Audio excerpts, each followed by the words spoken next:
খুবই মানে সাপের মধ্যে আমি বলবো এই ঢেমন সাপ খুবই ফুর্তিলা হয় এবং মানুষকে খুবই ভয় পায়।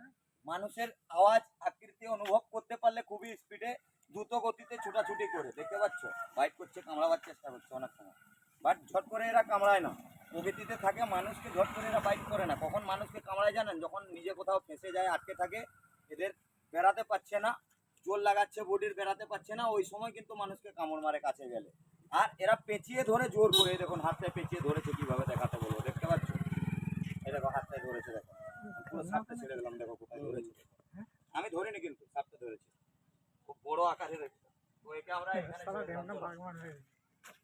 এখান থেকেই ছেড়ে দিলাম। চলো দেখো কিরকম যাচ্ছে সাপটা, দেখতে পাচ্ছ কিরকম যাচ্ছে। খুবই ভালো একটা সাপ, যেতে যাও।